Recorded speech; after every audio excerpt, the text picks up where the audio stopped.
Hello, everyone. A very warm welcome to another exciting episode of Psychology Talks. And today we're going to discuss one of my very favorite topics, that how one can find the purpose in life, how they can find the purpose in the midst of the chaos. A lot of people usually go on living on their lives on an autopilot mode. They don't realize what is their bigger purpose in their life. And sometimes when they have been chasing all these dreams or all these goals in life, which are not which are not theirs, the goals and the dreams have been given by the society. And that's why even you see there are a lot of people who achieve a lot of success in life, but they still feel the emptiness from inside. So that kind of a dissonance when one feels, despite achieving high goals, despite achieving a lot of success in life, they still feel the hollowness from inside. So today we're going to discuss that how you can find your passion, how you can find your purpose in life that gives you fulfillment and a real joy. And that's why I have a privilege of welcoming a visionary, inspirational individual to our podcast, Michael Hanson. Michael is not only a founder and CEO of Growth Genie, but also a seasoned public speaker and insightful host of his podcast. His journey is a beacon of inspiration, reflecting a transformative power that discovering one's purpose can have on life. As we delve into a transformative tale from chaos to purpose, we have honor of navigating through experiences and insights of a leader who has not only weathered the storm of chaos, but has emerged with a profound sense of purpose. So let's welcome Michael. Hello, Hi, Brian. Michael. Hi. Hi, Brian. Thank you for Thanks for joining. having me. Yeah, I'm so honored to have you, and thank you for joining us today. Yeah, no, I'm honored So, to be here as well. Ambreen was on my podcast, The Cosmic Bridge, so it's good to swap and be on yours. yeah, and I thoroughly enjoyed your podcast, and I also watch your other podcasts. Your guests are amazing. So, and thanks to all the audience who are joining and who are sending the comments. Mariah is also there. Hi, Mariah. Thank you for joining from Florida. Karima is there, and she's from Afghanistan. So keep your comments coming in and tell us that where are you from, and if you have any question, please feel free to ask the question, and we can respond to your question in between. So, Michael, now coming back to you.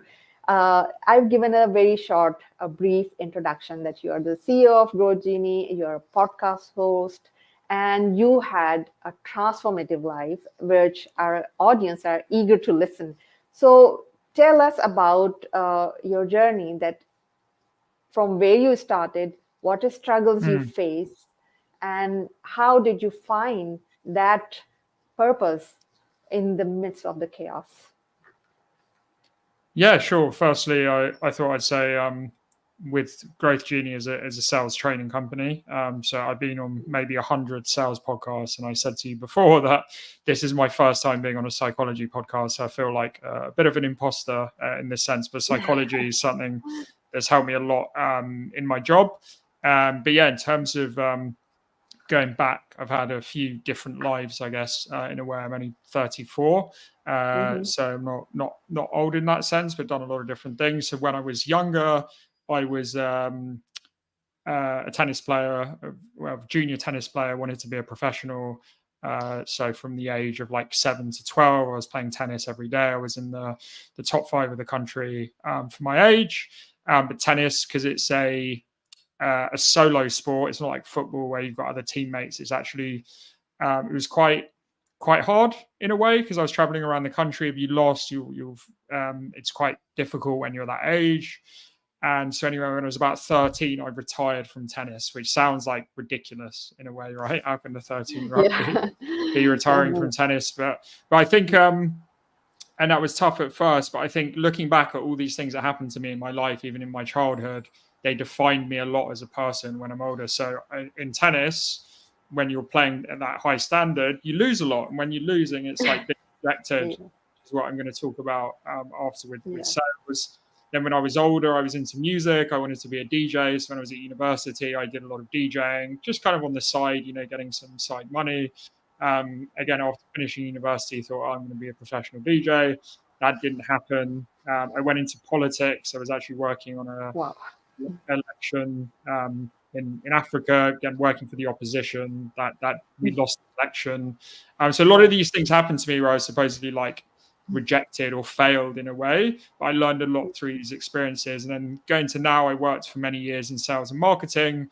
And 3 years ago, I set up my own sales training company that's been really successful. There's 6 of us now in the business. But I think with going to kind of today's theme of the podcast and psychology and chaos, with sales, I think is one of the hardest professions. I think in terms of like stress levels, they've done studies, apart from maybe like doctors and therapists and a few other things, like sales is one of the toughest professions. And the reason that is because even if you're the best salesperson, 99% of people don't actually need your product. So you're getting rejected most of the time. It's not about you. It's just there's not a need in the market, right?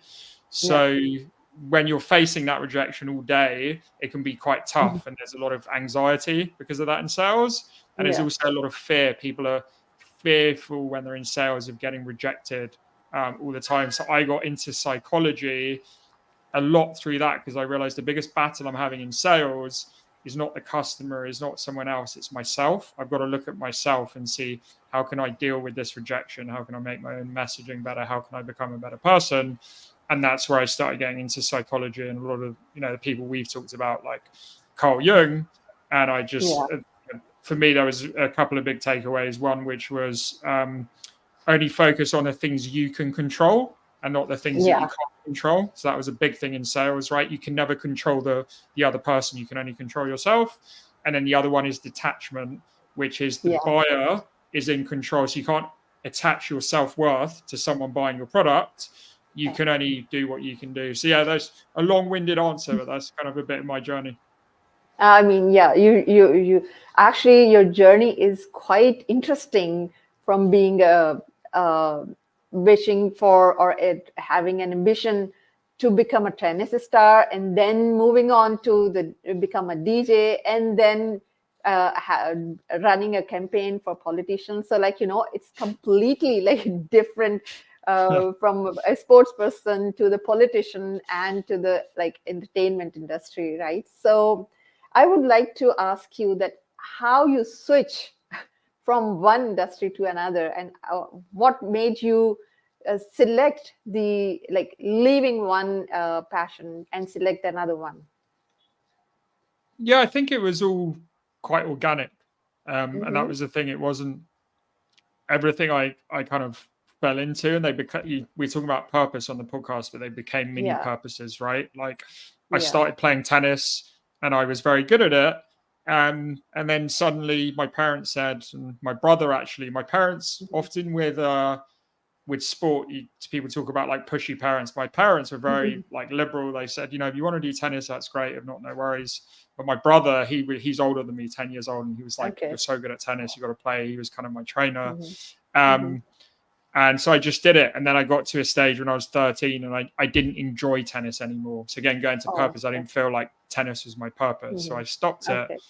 And then if we skip to the sales training that I'm doing now, again, I was never in sales as a profession that a lot of people get into without expecting it. And I was never at university thinking I want to work in sales. But after I started working in sales, I thought, oh, this is really interesting because you're building relationships with people. And your sales is actually not about selling, it's about helping people.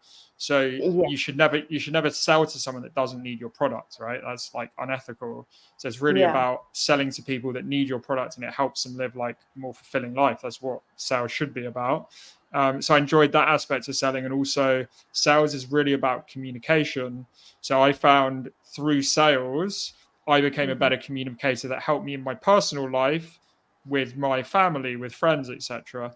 And now we do sales training. That's our purpose. Our mission is to empower salespeople to have better conversations. And we've had lots of salespeople that we trained, and they said, oh, this sales training has not just helped me make more sales, it's also helped me have a better communication with my wife or my husband or whoever, which is really interesting. So that's really our purpose at the moment, is to help people be better communicators. Yeah, that's very interesting, actually. And as you mentioned, that sales is not something that people actually choose Yeah. personally. I think either they've been forced to this field, or they actually learn that this is somehow that this is for them. So I would like to again go a step back and then ask you that how you got into sales. I know that you mentioned that you just changing different fields. Like you mentioned that tennis wasn't very much uh, giving you tennis wasn't giving you joy, right? So you left Yeah. it, and I'm sure that you went into a music or being an entertainer, Hmm. or like being a DJ or something, which sounds very interesting, right? Playing with the music all day long, but again, it did not actually speak or did not speak to your soul. So I'm sure that you left that. But then there must be some circumstances that actually led you to sales. So maybe if you can share some experiences about that. Yeah, sure. So after I worked on the political campaign in Africa, I got back to Mhm. London, Yeah. and I was going to go into politics in the UK. I worked in politics for a few months in the UK, and I Hmm. thought it's quite hierarchical. I mean, politics in general is like that, and Yeah. I just, again, I thought, like with the tennis thing, I always follow my intuition. I said, I don't think this is right for me. I don't think I enjoy this Yeah. job. And then I got more into the tech side of things. And initially, I was like an account manager, which is kind of a Yeah. mixture between customer service and sales, because there is a sales element because you're working on renewals, but you're working with the current customer, you're trying to get new business. And then from there, I ended up going into new business sales, which is proper sales, which is like, we call it going outbound, finding different Yeah. customers to work with. Yeah. But it's Yeah. also the hardest bit, because that's where you get rejected a lot. But I really liked Yeah. it because I saw it as a bit of a game. And maybe this is where my tennis comes in, right? Because I was used to tennis of like very like Yeah. mentally exhausting. You're losing to people all the time. And I just saw sales as a bit of a game. And there are a lot of people that are athletes, right? And there's people I've Yeah. worked with who literally, like various people who've been in the Olympics, who've like played with Mhm. Thierry Henry, right? So they Okay. play with Yeah. big footballers, and then they go into sales. And so I found it like very much like a game, and I was like, oh, I really like this. I really enjoy it. And Yeah. then through that, I started posting a lot on LinkedIn, just sharing sales advice that I was learning as I went along. Yeah.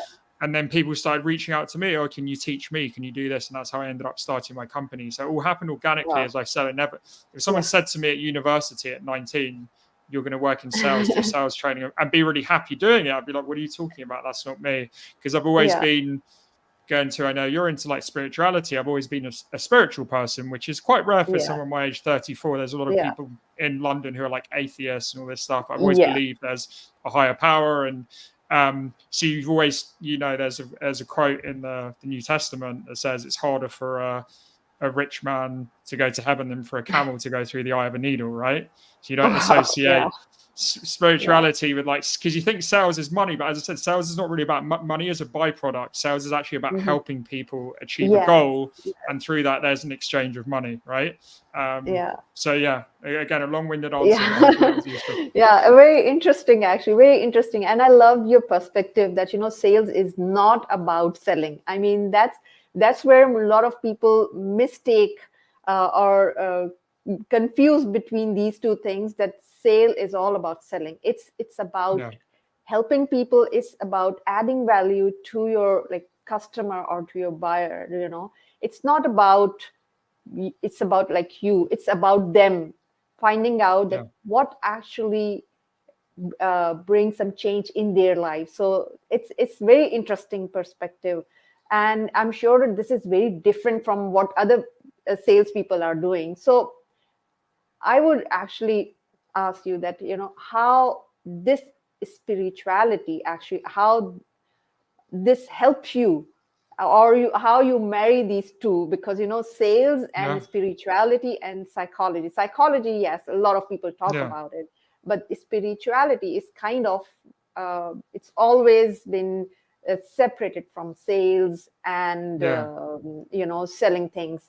So how you marry these two concepts? Yeah.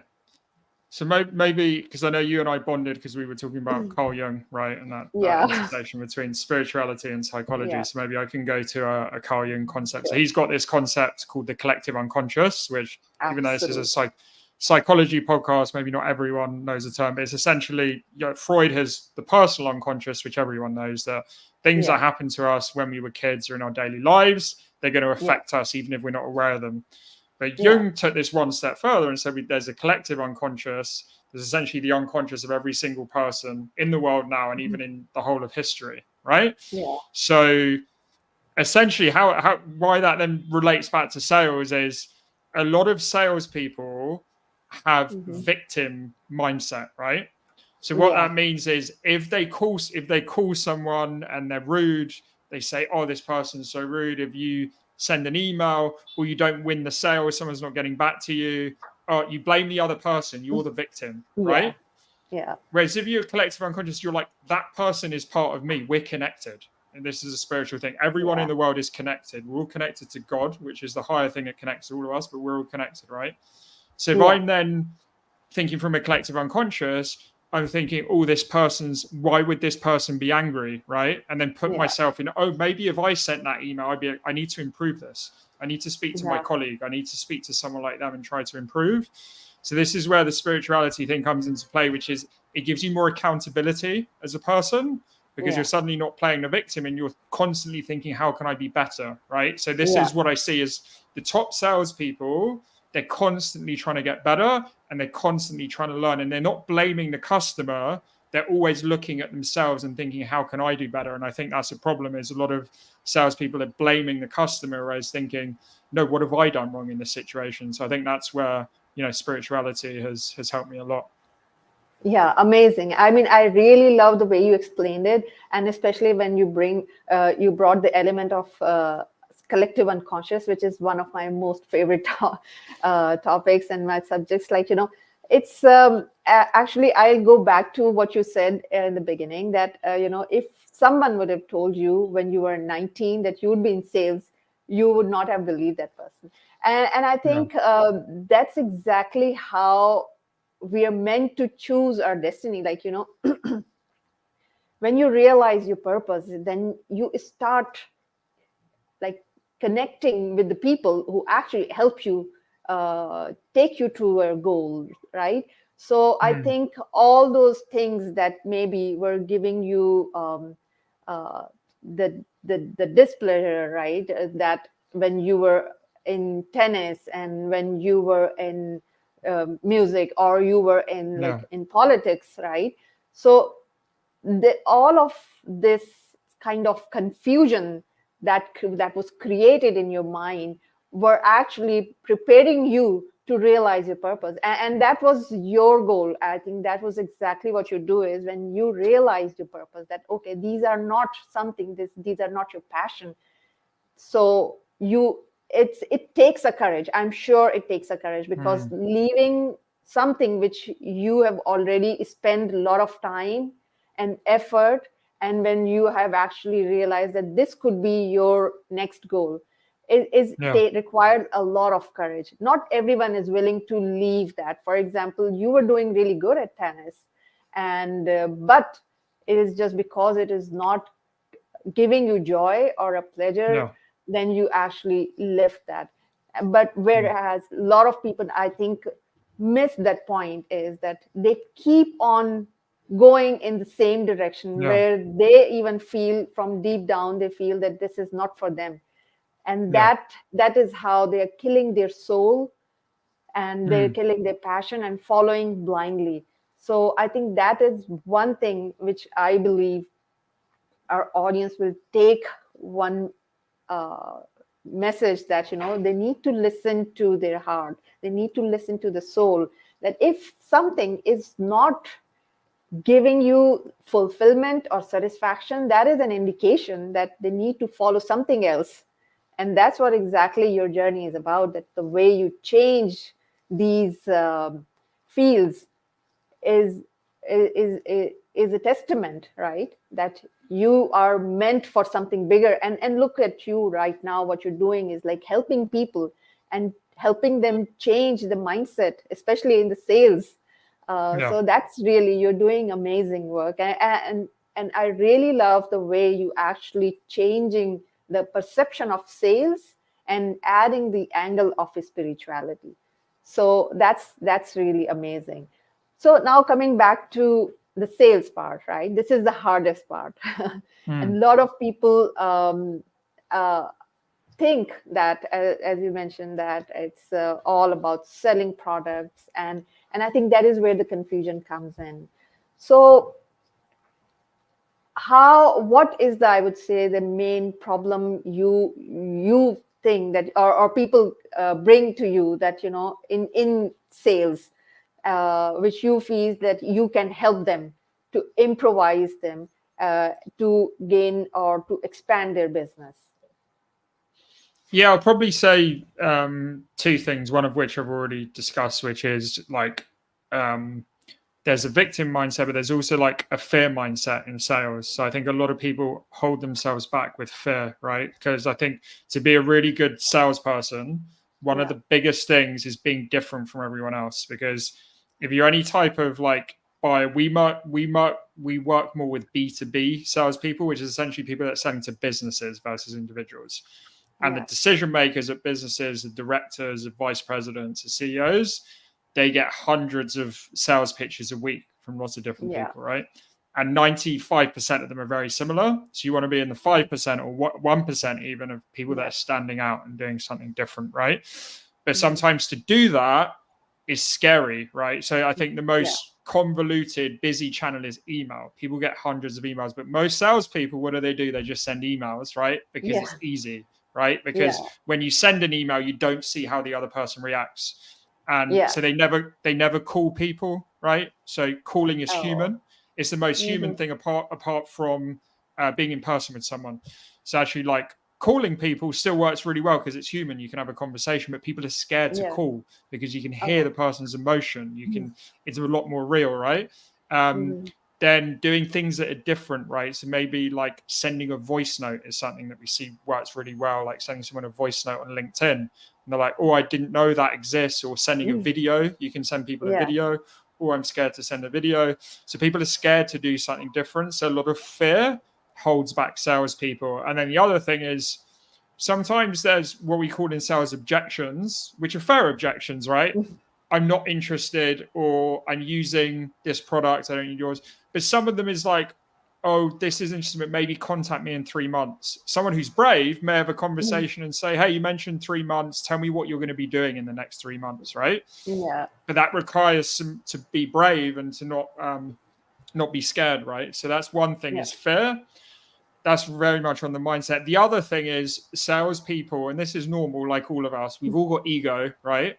And when it comes to ego in sales, it's thinking about my commission, my paycheck, my targets. Because the reason why sales is a stressful job is people have got targets that they're trying to meet. So when you've got those targets, like I need to hit my target, it's like the 25th, and by the 30th, I'm only at 50%. I need to be at 100%. And you're trying to push the customer. And that's where you get this sleazy salesperson reputation. As a statistic, only 18% of people only 18% of buyers trust salespeople. So which shows you that we're not a trusted profession, right? And it's because salespeople are always talking about themselves. We, us, this is what we do. So the mindset shift we say with salespeople is try to use the word you and your as much as possible, because it's going to force you to talk about the other person. So that's a big thing we work on, is make the customer the hero of the story. You and your product is not the hero. The customer is the hero of the story. So those are two big things that we work on. Yeah, that's amazing. I mean, literally, I actually take two very important points that you shared here, that, a lot of people are scared to actually go and meet in person. Like, they as you mentioned even earlier, that, they're afraid of rejection. And that, I think that is holding them back to develop a meaningful connection. And like, I think that's why most of the people are very easily try to be at the back stage, and they're trying to be on the, like, behind the scenes. They're working behind the scenes, so they don't have to face the rejection themselves. So this Yeah. is one thing. And the other thing is the ego is something that we need to always I think be aware of our own ego, and then we should Yeah. know that how do we actually control it. It's Yes. sometimes if it's inflated, that's also bad, and if it's sometimes it's like not there, or you are Mm. not able to you have a right balance, then it's gonna have it creates like basically if anything, if it's not in balance, it's gonna create some insecurities, right? And Yeah. that's where the main equation goes disbalanced, like when people are afraid to go there and then they're afraid to develop a connection, they actually feel uh, more insecure, right? And then that's when the ego comes in and they said, okay, no, I think it's better to hold back. So I think that's one thing. Two things that you mentioned, that they need to overcome their Yeah. fear, and they need to Yeah. realize and they need to be aware of their ego, that how to balance the equation. So that's Yeah. wonderful. That's really wonderful. So now, like moving on to this, that like you have developed this kind of the the company with that, and it requires again uh, more learning, more like evolving over the period of time. So how would you recommend like the people then doing this? Because sales is again is you have to find out that what's going on Mm. in the market, but then how do you think that it's going to evolve, as like especially the I would rephrase the question in a better way, that especially now the technology is coming in, and I see that a lot of things, like a lot of people are taking help of AI, right? Yeah. Which is again, it's kind of putting them a step back, like sending email, automated email, right? Which again takes, as you mentioned, Mm. the personal touch, the human touch. Yeah. So how do you recommend that like one should evolve through technology and not losing the human touch? Yeah. So we've got a sales framework called Cosmic, and so Okay. the podcast I have where you were a guest on it is actually about sales. It's kind of more about Yeah. balance, and the big thing is a Yeah. balance between the spiritual and the material, right? Yeah. And how that then influences sales is sometimes people look at the buyers they have and they see them Yeah. like robots. They're like, this person is an accountant, so all he's interested is in numbers. But every person is Yeah. human. Even if you're selling to an accountant or a chief financial officer, they're Yeah. humans, right? Who've got families and emotions and all these things. Yeah. So we when we're looking at our buyers, we're not just doing an analysis. These are material things that are important, of course, to accountants. Profit, revenue, all these things are important. But the other thing that's important are the emotions, right? So there's a Yeah. really old school sales trainer called Zig Ziglar, and he said Yeah. people buy based on emotions and they justify with logic. So we're Yeah. always looking into that. So say we sell to someone in marketing, we say, oh, the sales team don't appreciate you. They think you just make fluffy content, right? And that's a big Yeah. pain that we know about because we speak to marketing leaders a lot. So we're Yeah. trying to appeal to people's emotions. And as you Yeah. said, because of AI, Chat GPT, all these things that are coming up now, there's a lack of emotion. And I said they treat buyers like robots. Not only are they treating buyers like robots, they're Mhm. robots themselves. So obviously, Yeah. going back to Carl Jung, he's got this idea of individuation, which Yeah. all of us have this kind of divine purpose that we're going to have in our Yeah. lives. But a lot of people aren't acting like that. They're just like, I need to read off the script that the company has given me. Yeah. It's like, no, you don't. You need to put your own personality into it. That's really Yeah. important as well, to be you. And like we were talking about earlier, my journey, like tennis helped me a lot with Mm. discipline, right? And discipline is really important in sales because sales is a balance between quantity. Sales is a numbers game. You're going to be rejected by most people. You've got to reach a certain amount of people, but it's also a quality game, which is where the human element comes in. So if you can have that discipline and then have that human element at the same time, you're going to be a really successful salesperson. Yeah, that's amazing actually. Uh, Especially using AI, or not to uh, using AI to empower ourselves instead of just using it for the sake of automation, because Mm. as you said that people are using it without using their intelligence. So when you are Yeah. not using your own intelligence, it will not give you a proper result. It will Mm. always create a robotic response, right? For Yeah. example, if like I receive lots of like sales pitch in my inbox, which actually bothers me a lot, and I'm sure Yeah. whoever receives it, who is not relevant, will definitely get really frustrated, annoyed, and it's like Yeah. why they are actually sending me this pitch, which I'm not, Yeah. where I'm not even related. And more, I mean, even the worst case is that even if you try to make a conversation, they don't know anything about it. So I Yeah. think that's using these I would say strategies without using your brain will actually lead you nowhere and will actually cause more trouble than any gains. So that's one thing that people whoever is listening, either through live or through recorded session, that whatever is going on in the market, like either it's an AI or a new trend, Yeah. you need to adopt it as per your own personality, as per your own business, and as per your vision. Even like Yeah. as you said, that like sales is not just about selling; it's about helping people. So just sending random emails or making some cold calls without knowing the purpose, without knowing that person, will Yeah. always uh, it will be, I would say that shot in the dark. Sometimes it will hit the right spot, but not all the time. So they need I to think. do, yeah, more Yeah, into it. Yeah, I was just gonna say. So, like, this is a good example. So, yeah, if you call someone nowadays, 30 years ago, it would be a cold call because it would be a number on a piece of yeah, paper.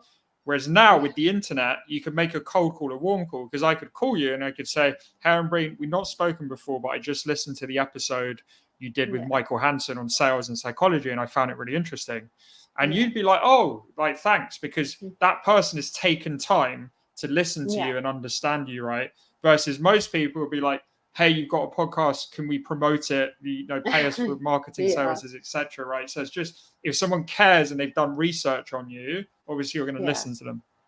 Yeah, and here comes again the part of AI. For example, now it is meant to empower. So like there are lots of ways they can search through AI, which is relevant to them. For example, if they are finding out the podcast people to promote their business, so they can actually design their response in a way. They can do a lot of research through AI, which can help them add their human touch instead of just going through the script which they have Yeah. followed or which is written for hundreds of people.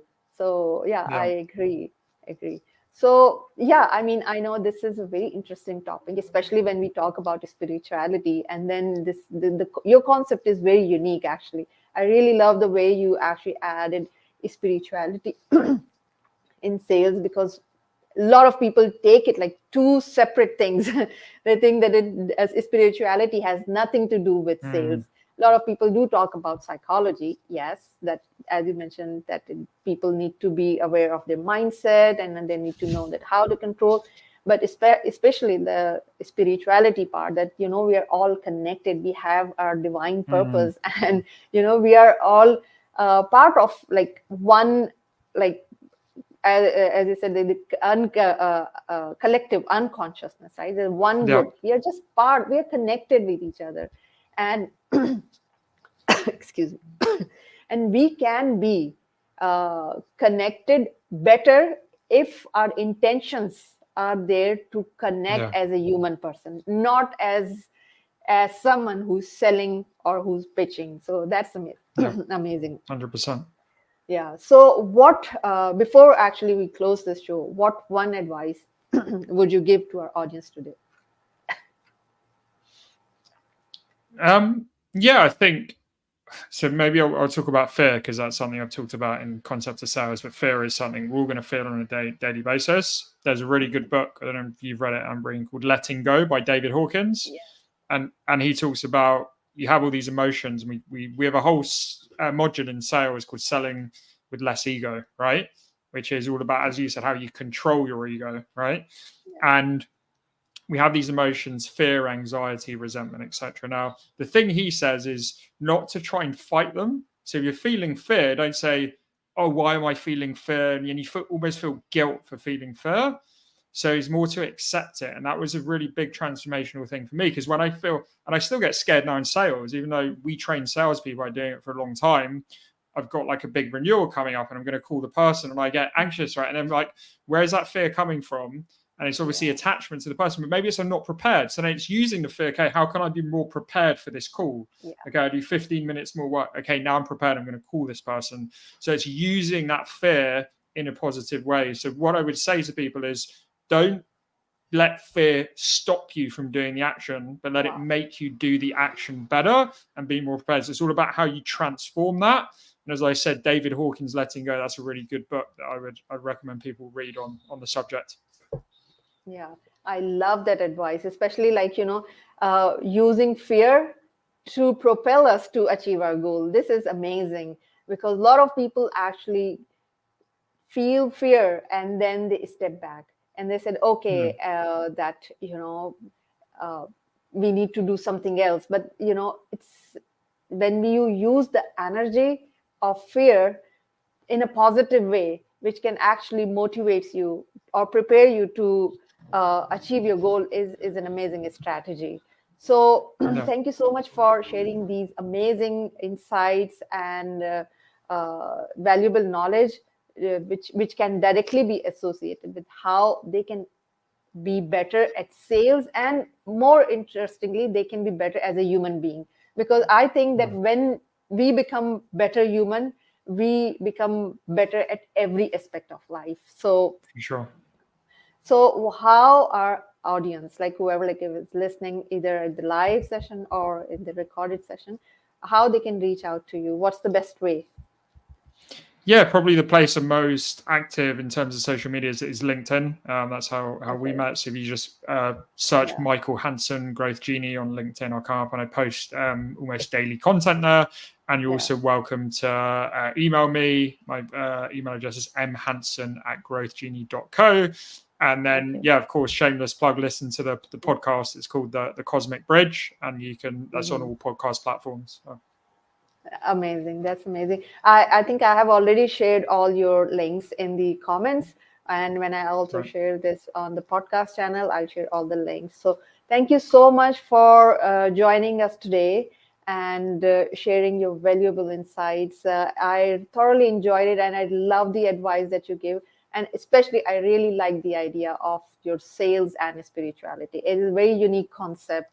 And I'm sure our audience have learned a lot from you, and whoever has joined from the audience. Thank you so much for joining and sharing your comments and to make this conversation more lively. So thank you so much and have a great day. Thanks, Lorraine. Cheers.